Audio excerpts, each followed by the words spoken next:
Hello नमस्कार दोस्तों, मेरा नाम है शेखर और आप देख रहे हैं quiz and tricks YouTube channel. दोस्तों आज की वीडियो में हम आपके साथ डिस्कस करने वाले हैं संगम एज यानी कि संगम काल। ठीक है दोस्तों, संगम काल के अंतर्गत आज हम क्वेश्चन नंबर 1 से लेकर क्वेश्चन नंबर 25 तक के 25 क्वेश्चन आपके साथ डिस्कस करने वाले हैं जो कि किसी ना किसी एग्जाम में जरूर पूछे गए हैं।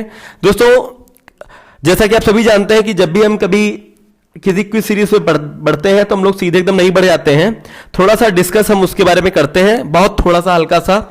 साथ ही दोस्तों आपको बता दें कि ये संगम काल है, ये दोस्तों ये हमारा दक्षिण भारत के इतिहास में आप पढ़ेंगे। ठीक है तो दोस्तों जो दक्षिण भारत के इतिहास में दोस्तों हम लोग 100 AD से लेकर 300 AD तक का जो वंश पढ़ते हैं, जिन वंशों को पढ़ते हैं उन वंशों में दोस्तों संगम काल आता है। संगम काल का अर्थ क्या होता है वो दोस्तों हम लोग आगे भी डिस्कस करने वाले हैं। तो 100 AD से लेकर 300 AD तक आपके ये चेर, चोल और पांड्य वंश आए हैं। ठीक है, साथ ही इसके बाद दोस्तों गुप्त साम्राज्य के बाद आपके आते हैं पल्लव, राष्ट्रकूट, चालुक्य, चोल, ये दक्षिण भारत के वंश हैं। ठीक है तो दोस्तों जो संगम काल है हमारा वो तमिल कवियों के संघ को संगम काल कहा गया। ठीक है तो इसका जो उल्लेख है वो सारी चीजें हम लोग दोस्तों और भी जो अगर आपको इसके बारे में अच्छे से पढ़ना हो तो दोस्तों इसकी जो थ्योरी वाली वीडियो हो तो वो आप जरूर देखिएगा। लेकिन दोस्तों आज की हमारी क्विज वीडियो है तो दोस्तों इसके अंतर्गत हम लोग केवल इसके बारे में बस थोड़ा सा ही इस प्रकार से पढ़ेंगे। ठीक है तो दोस्तों जो आज का पहला क्वेश्चन है वो है लाल चेर के नाम से प्रसिद्ध वह चेर शासक कौन था जिसने कर्णगी यानी कि पत्तिनी के मंदिर का निर्माण कराया। दोस्तों बहुत इंपॉर्टेंट मंदिर है। ठीक है, ये कई बार ये क्वेश्चन आपका पूछा गया है। तो दोस्तों ए है एलारा, बी है कारिकाल, सी है सेन गुटवन और डी है नेदुन जरल आदन। दोस्तों जैसा कि आप जानते हैं, अगर आप दोस्तों साउथ इंडिया से अगर आप बिलोंग कर रहे हैं तो आपको ये सारे क्वेश्चंस काफी, ये जो वर्ड्स हैं काफी कठिन लगने वाले हैं। इसलिए दोस्तों आप इस वीडियो को देखने के लिए थोड़ा सा आप दोस्तों दिमाग खोल के ही पढ़िएगा ताकि आपको नाम याद रहे। ठीक है तो दोस्तों कर्णगी पत्नी के जो मंदिर का जो निर्माण कराया है वो चेर शासक सेन गुटवन ने, ठीक है, सेन गुटवन ने इसका निर्माण कराया है। ठीक है तो क्वेश्चन नंबर बी है। थोड़ा सा हो सकता है ये आपको हैवी वीडियो लगे क्योंकि दोस्तों इससे पहले मैंने जो भी पढ़ाया आपको उसके पीछे कहानी थी, लेकिन दोस्तों जो संगम काल है वो आपको नॉर्मली आपको याद करना ही पड़ेगा। ये कुछ वीडियोस आपको यहां पर ऐसे मिलेंगे जिनको आपको याद करना पड़ेगा सीधे सीधे, उसमें आपको कुछ भी समझने वाला नहीं होगा, आपको कोई कहानी नहीं मिलेगी उनके राजाओं की, नॉर्मली आपको याद करना ही होगा। ठीक है तो क्वेश्चन नंबर 2 है इसका, तमिल का गौरव ग्रंथ जीवक चिंतामणि किससे संबंधित है।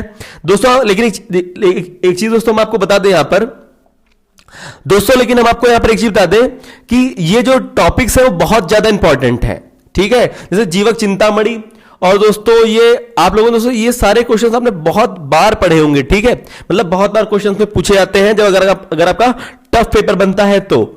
ठीक है तो जो तमिल का जो गौरव ग्रंथ जीवक चिंतामणि है वो दोस्तों आपके जैन धर्म से संबंधित है। ठीक है तो क्वेश्चन नंबर 3 है, तमिल भाषा के शिल्प पातिकारम और मणिमेकलई नामक गौरव ग्रंथ किससे संबंधित है।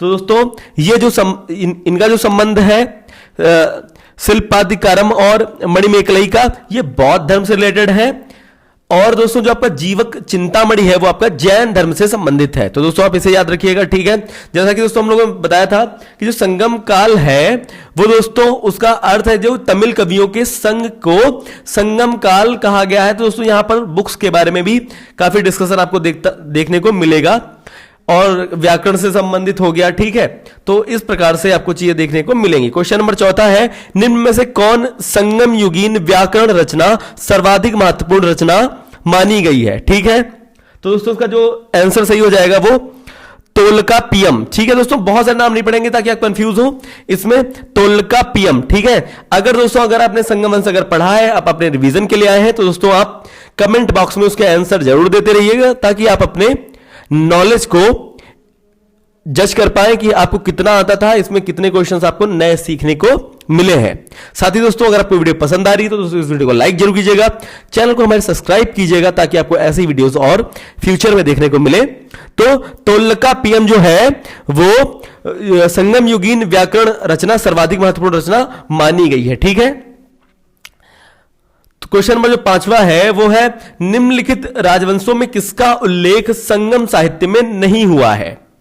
ए है कदंब, बी है चेर, सी है चोल, डी है पांड्य। तो दोस्तों इसका जो मैंने इंट्रो बताया था उसी से आप समझ गए होंगे कि जो संगम वंश है उसमें हम 3 वंशों को अच्छे से पढ़ते हैं, चेर, चोल, पांड्य। ठीक है, कदंब वंश को हम लोग नहीं पढ़ते हैं, तो इसका जो संगम साहित्य में सम्मिलित नहीं किया गया है वो है कदंब। ठीक है, तो इसका ए ऑप्शन सही हो जाएगा। क्वेश्चन नंबर 6 है संगम युग में उरैयूर किस लिए विख्यात था? ठीक है, ए है मसालों के व्यापार का महत्वपूर्ण केंद्र था, बी है कपास के व्यापार का महत्वपूर्ण केंद्र था, सी है विदेशी व्यापार का महत्वपूर्ण व्यापारिक केंद्र था, डी है आंतरिक व्यापार का महत्वपूर्ण व्यापारिक केंद्र था। तो दोस्तों इसका जो सही आंसर हो जाएगा वो हो जाएगा कपास। ठीक है, उरैयूर था जो वो कपास के व्यापार का महत्वपूर्ण केंद्र था। ठीक है, क्वेश्चन नंबर 7वां है आपका फिर से तोल्काप्पियम ग्रंथ संबंधित है, ए है प्रशासन से, बी है विधि से,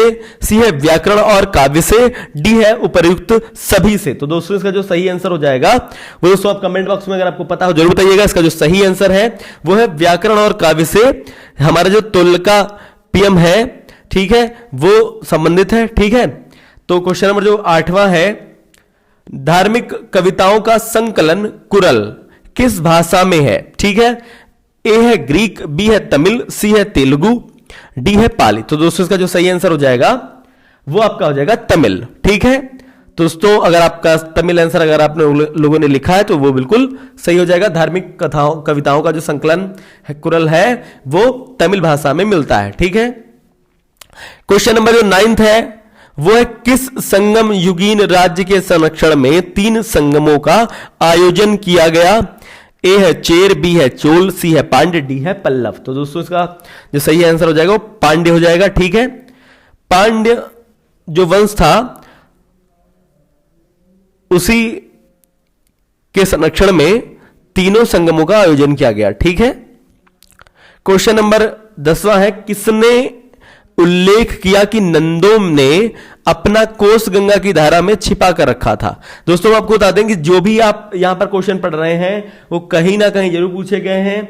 हो सकता है दोस्तों जिस प्रकार से और भी वीडियो इंटरेस्टिंग रहती है वो आपको ये वीडियो उतनी इंटरेस्टिंग ना लग रही हो, लेकिन दोस्तों अगर आप धैर्य बनाए रखेंगे ये आपको कुछ चीजें आपको यहां पर ऐसे ही पढ़नी पड़ेंगी जो आपको जिनमें आपको इंटरेस्ट ना बनना हो, लेकिन फिर भी अगर आपको नंबर लाने हैं, अगर आप चाहते हैं कि अगर मान लीजिए कठिन से कठिन भी पेपर बने उसमें भी आपका अगर आपकी लक खराब रहती है बाई चांस की, अगर आप जब भी पेपर देने आते हैं तो अगर आपका पेपर टफ ही बनता है तो दोस्तों उस हिसाब से ये आपके लिए काफी इंपॉर्टेंट रहने वाली है वीडियो। तो किसने उल्लेख किया कि नंदों ने अपना कोस गंगा की धारा में छिपा कर रखा?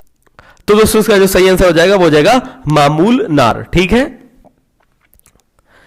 क्वेश्चन नंबर 11वां है कपाटपुरम या अलवय में संपन्न द्वितीय संगम का एकमात्र शेष ग्रंथ कौन सा है?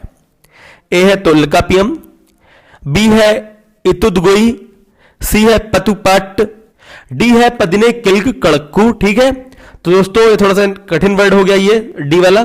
ठीक है, तो दोस्तों इसका जो सही आंसर हो जाएगा वो आपका हो जाएगा तोल्काप्पियम। दोस्तों मैं आपको बता दें अगर आप इसको नॉर्मल एक बार पढ़ते भी हैं तो दोस्तों आप बहुत सारे टिक को लगा पाएंगे। ठीक है, तो ये चीज भी हो जाती है कि अगर आपने मान लीजिए बिल्कुल भी नहीं पढ़ा, वहां पर अगर आपने थोड़ा सा भी पढ़ लिया तो दोस्तों वहां पर आपके जो टिक है वो अधिकतर सही होने के चांसेस रहते हैं, क्योंकि दोस्तों बहुत सारे लोगों ने तोल्काप्पियम का नाम भी नहीं सुना होगा। तो दोस्तों अगर आप ये सारे अगर मान लीजिए अगर आपने थोड़ा बहुत पढ़ा है तो अगर मान लीजिए टिक भी लगाते हैं, मान लीजिए नजा भी लगाते हैं, तो आपके आंसर सही रहने की संभावना बहुत प्रचंड हो जाती है। ठीक है, तो क्वेश्चन नंबर जो 12वां है वो किस ऋषि के बारे में कहा जाता है? दोस्तों यहां पर हमारा उद्देश्य है आपको गवर्नमेंट जॉब दिलाना। यहां पर दोस्तों अगर आप नॉलेज के लिए जाते हैं, इतिहास के लिए, तो बहुत लंबा टॉपिक है। ठीक है, बहुत ज्यादा लंबा टॉपिक है, हम लोग 25 क्वेश्चन पढ़ेंगे इसमें। ठीक है, और उसके बाद भी दोस्तों अगर मैं कहूं कि ये आपका मैंने टॉपिक खत्म करा दिया तो दोस्तों खत्म नहीं होगा। सबसे ज्यादा इंपॉर्टेंट है हम लोग आपको इंपॉर्टेंट से इंपॉर्टेंट क्वेश्चंस यहां पर दोस्तों जहां से भी पूछे गए हैं क्वेश्चन वो लाते हैं। इंपॉर्टेंट से इंपॉर्टेंट जो आपके जो टॉपिक्स हैं वो आपको पढ़ा रहे हैं, ठीक है। तो दोस्तों इस प्रकार से आपको भी पढ़ना पड़ेगा कि जो दोस्तों अगर आप जीएस देखते तो वहां पे आपके जीएस में 10 टॉपिक होते हैं। आपको केमिस्ट्री भी पढ़ना है, फिजिक्स पढ़ना है, बायो पढ़ना है, ठीक है, आपको सिविक्स पढ़ना है, ठीक है। बहुत सारे ऐसे टॉपिक्स हैं, जो बहुत सारे आपके सब्जेक्ट्स हैं जिनको आपको पढ़ना पड़ेगा, इसलिए आप केवल इतिहास पर नहीं है, ठीक है, आपको और भी टॉपिक्स पढ़ने हैं। तो इस प्रकार से आपको, लेकिन दोस्तों मैं आपसे ये कहूंगा कि अगर इतिहास में अच्छे नंबर लाना चाहते हैं, अगर आप चाहते हैं कि इतिहास से रिलेटेड लगभग 5-6 क्वेश्चंस हर बार पूछे जाते हैं, कोई भी आप पेपर उठा के देख लीजिए, तो दोस्तों उस हिसाब से ये टॉपिक काफी इंपॉर्टेंट हो जाता है। अगर कठिन क्वेश्चन बनता है तो यही कुछ टॉपिक्स हैं जिनसे कठिन पेपर बनने में ये क्वेश्चन पूछे जाते हैं। तो क्वेश्चन नंबर 12 है, किस ऋषि के बारे में कहा जाता है कि उन्होंने दक्षिण भारत का आर्यकरण किया, उन्हें आर्य बनाया? ए है विश्वामित्र, बी है अगस्त्यस, सी है वशिष्ठ, डी है सांबर। तो दोस्तों इसका जो सही आंसर हो जाएगा वो अगस्त्यस हो जाएगा, ठीक है। तो अगस्त्यस ऋषि के बारे में कहा जाता है कि उन्होंने दक्षिण भारत का आर्यकरण किया और उन्हें आर्य बनाया, ठीक है। तो क्वेश्चन नंबर 13 है, स्ट्रैबो के अनुसार संगम युग के किस वंश के शासक ने रोमन सम्राट अगस्टस के दरबार में 20 ईसा पूर्व दोस्तों इंग्लिश मीडियम वाले जान लें, बीसी के आगमन अपना एक दूत भेजा? ए है पांड्य नरेश, बी है चोल नरेश, चोल नरेश का मतलब दोस्तों राजा, ठीक है, सी है चेर नरेश, डी है इनमें से कोई नहीं। तो दोस्तों इसका जो सही आंसर हो जाएगा वो आपका हो जाएगा 13 का चेर नरेश, ठीक है। चेर नरेश है वो दोस्तों, उन्होंने अपना एक दूत भेजा था, ठीक है, किसके दरबार में? अगस्टस के, ठीक है, अगस्टस या अगस्तस, ठीक है। दोस्तों ये रोमन सम्राट है तो इनके नाम इसी प्रकार से दोस्तों लिखे जाएंगे, ठीक है। चलते हैं दोस्तों क्वेश्चन नंबर 14 की तरफ। तिरुवल्लुवर की रचना कुरल या मुक्पाल को कहा जाता है? दोस्तों आप जानते हैं तिरुवल्लुवर कौन थे? दोस्तों आप कमेंट बॉक्स में जरूर बताइएगा अगर आपको पता हो। नहीं पता है तो दोस्तों आप थ्योरी वाली वीडियो देखिएगा जिसमें मैंने डिस्कस किया है, ठीक है। ए है इसका तमिल भूमिका बाइबल, बी है तमिल भूमिका एक महान व्याकरण ग्रंथ, सी है तमिल भूमिका महान नाट्य ग्रंथ, डी है इनमें से कोई नहीं। तो दोस्तों इसका जो सही आंसर हो जाएगा वो तमिल भूमिका बाइबल कहा जाता है, ठीक है। तिरुवल्लुवर की रचना कुरल या मुक्पाल को, ठीक है, कुरल आ जाए या मुक्पाल आ जाए बात सेम है, ठीक है। क्वेश्चन नंबर 15 है, तमिल काव्य का इलियड कहा जाता है? ए है तुल्लकापियम, बी है कुरल, सी है शिल्प पद्दिकारम और डी है मणिमेकलई। अब दोस्तों चारों के चारों इंपॉर्टेंट काव्य हैं, ठीक है। तो तमिल काव्य का जो इलियड कहा जाता है वो दोस्तों कहा जाता है शिल्प पद्दिकारम को कहा जाता है तमिल काव्य का इलियड, ठीक है। तो दोस्तों काफी इंपॉर्टेंट क्वेश्चंस हैं। और दोस्तों तमिल काव्य का जो ओडिसी कहा जाता है, क्वेश्चन नंबर 16 है, ए है तोल्लिकापियम, बी है कुरल, सी है शिल्पदिकारम और डी है मणिमेकलई। तो दोस्तों इसका जो सही आंसर हो जाएगा वो मणिमेकलई हो जाएगा। जो तमिल काव्य का जो ओडिसी कहा जाता है वो मणिमेकलई को कहा जाता है, ठीक है। चलते हैं क्वेश्चन नंबर 70 की तरफ। पुहर कावेरी पट्टनम की स्थापना किसने करी? ए है कारिकाल, बी है सेनगुट्टवन, सी है नेडुजेलियन और डी है इनमें से कोई नहीं। तो दोस्तों इसका जो सही आंसर हो जाएगा कारिकाल, ठीक है। क्वेश्चन नंबर 18 है आपका, मुजरिस किस राज्य का प्रमुख बंदरगाह था? ए है चेर, बी है चोल, सी है पांड्य, डी है कदम। तो दोस्तों इसका जो सही आंसर हो जाएगा वो आपका हो जाएगा चेर, ठीक है। मुजरिस है वो आपका चेर राज्य का प्रमुख बंदरगाह था, ठीक है। दोस्तों हम लोग जो चोल वंश है इसको भी दोस्तों आपको 2 पार्ट में पढ़ेंगे, ठीक है। चोल डायनेस्टी से दोस्तों भी संबंधित अभी एक मूवी भी आई है, ठीक है। तो जिससे आप थोड़ा बहुत अंदाजा लगा पाएंगे किस प्रकार से चीजें काम कर रही थी। चलते हैं दोस्तों क्वेश्चन नंबर 19 की तरफ। किसके संबंध में यह कहावत है कि जितनी जमीन में एक हाथी लेट सकता है उतनी जमीन 7 आदमियों का पेट भर सकता है? यानी कि वहां की जमीन इतनी उपजाऊ थी। ए है कावेरी डेल्टा, बी है तुंगभद्रा के तटवर्ती क्षेत्र, सी है रायचूर दोआब, डी है इनमें से कोई नहीं। तो दोस्तों इसका जो सही आंसर हो जाएगा वो आपका कावेरी डेल्टा हो जाएगा, ठीक है।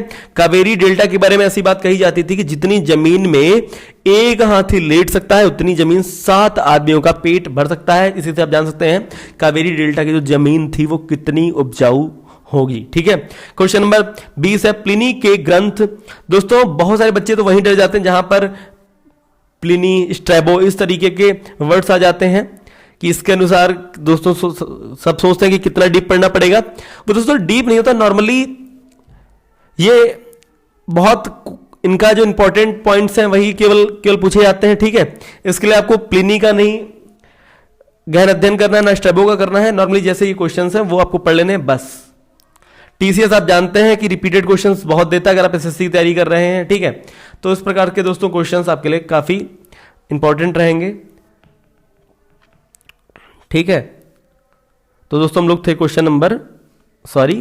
हम लोग संगम काल पे थे। क्वेश्चन नंबर 20 प्लिनी के ग्रंथ एवं अज्ञातनामा लेखक के ग्रंथ पेरिप्लस के अनुसार मोती के सीप पांड्य देश के किस क्षेत्र से निकलते थे?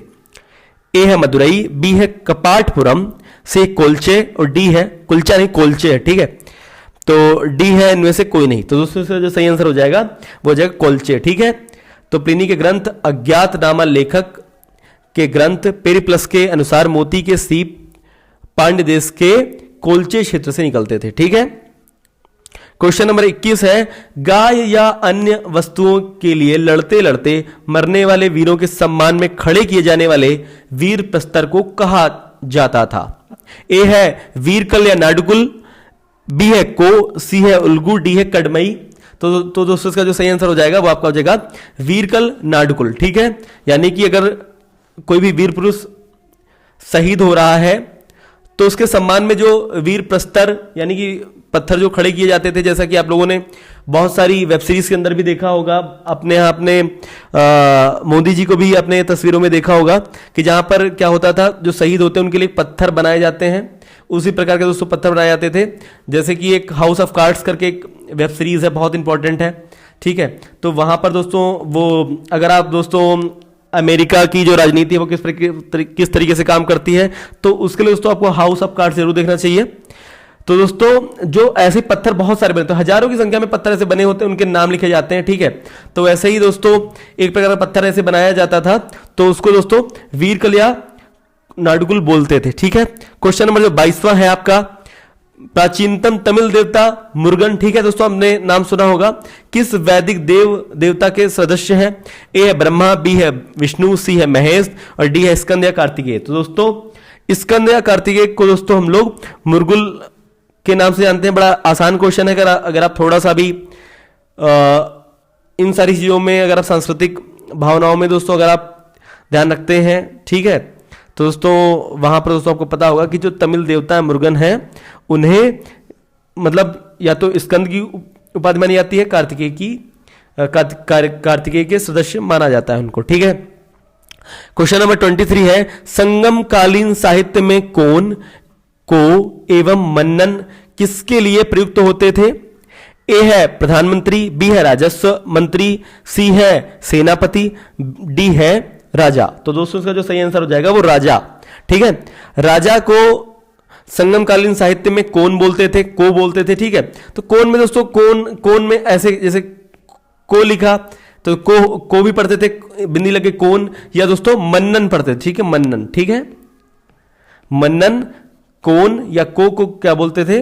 ठीक है, राजा को बोलते थे जो साहित्य मिलते हैं उसमें। ठीक है, क्वेश्चन नंबर 24वां है निम्नलिखित में से कौन से संगम कालीन पत्तन पश्चिमी तट पर स्थित थे? दोस्तों सही कोट मिलाना है। ठीक है, तो दोस्तों जो पश्चिमी जो तट जो हमको मिलते हैं वो दोस्तों हमको तोंडी मिलता है और मुशीर मिलता है। ठीक है, तो जहां पर आपका ऑप्शन नंबर 3 और 4 हो, यानी कि आपका ऑप्शन नंबर सी बिल्कुल सही हो जाएगा। ठीक है, तो संगमकालीन पत्तन पश्चिमी तट पर जो स्थित है वो है तोंडी और मुशीरी। ठीक है, तो इसका ये आंसर सही हो जाएगा। क्वेश्चन नंबर 25 है, ये लास्ट क्वेश्चन है लेकिन इंपॉर्टेंट है दोस्तों। दोस्तों इससे भी अगर आप दोस्तों मैं आपको बता दें कि हम लोग दोस्तों कभी भी किसी भी टॉपिक को क्लोज नहीं करते हैं। हम लोगों ने यहाँ पर दोस्तों 25 क्वेश्चन पढ़ा दिए, लेकिन फिर भी अगर हमको कुछ इंपॉर्टेंट क्वेश्चन मिलते हैं तो वो भी हम आपके साथ डिस्कस करेंगे।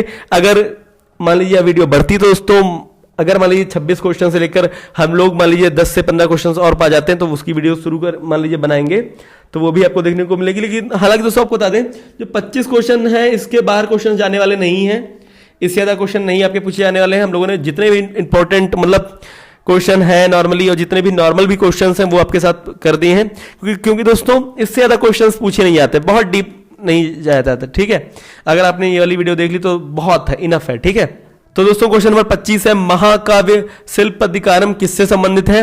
ए है राम की कहानी है, बी है कथानक में जैन तत्व, सी है श्रीलंका के बौद्धों की संस्कृति, डी है आपका शांति उपासना की पूजा पद्धति। ठीक है, तो दोस्तों इसका जो सही आंसर हो जाएगा वो हो जाएगा कथानक में जैन तत्व से संबंधित शिल्पदिकारम है। दोस्तों आशा है आपको आज की हमारी यह वीडियो काफी पसंद आई होगी। दोस्तों हम आपको बता दें कि हमने दोस्तों शुरुआत से लेकर इतिहास जहां तक चल रहा है संगम काल तक हम लोगों ने लाइन टू लाइन आपको पढ़ाया है। दोस्तों अगर आप इसकी क्रोनोलॉजी समझना चाहते हैं इतिहास की, दोस्तों आपके लिए बहुत हेल्पफुल रहेगी। आप हमारे चैनल पर बिल्कुल पहली वीडियो देखिए, उसके बाद सीधे आप देखते आएंगे। दोस्तों आपको समझ में आती रहेंगी चीजें किस प्रकार से आगे बढ़ रही है, किस प्रकार से इतिहास आपका आगे बढ़ा है। साथ ही दोस्तों हम लोग थ्योरी वाली वीडियो पढ़ाएंगे तो उसमें तो आपको बहुत अच्छे से समझाएंगे ही। दोस्तों ऐसा है आपको आज की हमारी वीडियो पसंद आई होगी। अगर आपको हमारी वीडियो पसंद आई तो इस वीडियो को लाइक कीजिएगा, हमारे चैनल को सब्सक्राइब कीजिएगा। मिलते हैं नेक्स्ट वीडियो में, तब तक जय हिंद, वंदे मातरम।